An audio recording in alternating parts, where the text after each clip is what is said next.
1917, l'usine de Saint-Chély-d'Apcher fume pour la première fois.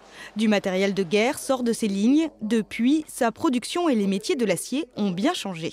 On partait à partir d'un lingot comme ça. Au milieu des vieux outils récoltés par le musée de la métallurgie, Jean-Louis Levé se souvient de ses années de travail entre les hauts fourneaux. À 68 ans, l'usine ne l'a jamais quitté. Si jamais l'usine venait à ne plus exister sur le site de Saint-Chély, je pense que c'est tout le site qui disparaîtrait. Donc on l'admire et on souhaite que d'une chose, c'est qu'elle évolue dans le bon sens. Ces évolutions, il les suit de près. Son fils a repris le flambeau.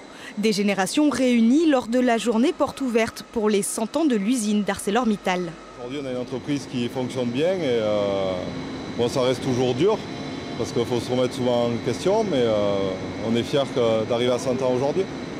Ici, ce que je vous disais à la rentrée, quand on voit le recul, c'est là qu'on voit l'ampleur du feu. 2700 personnes sont venues découvrir le site sidérurgique, un public ravi par cette visite. Très instructive, pédagogique, très visuelle parce qu'effectivement ça a permis de voir le travail du métal du début à la fin. On est venu visiter parce qu'on n'habite pas très loin et qu'en fait on y passe tous les jours devant mais on n'est jamais rentré, enfin les enfants ne sont jamais rentrés. Les visiteurs assistent à la création de ces bobines d'acier haut de gamme.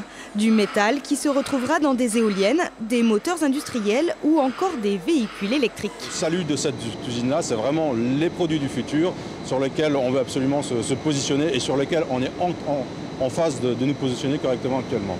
Comme quoi, même à 100 ans, on peut encore avoir des projets.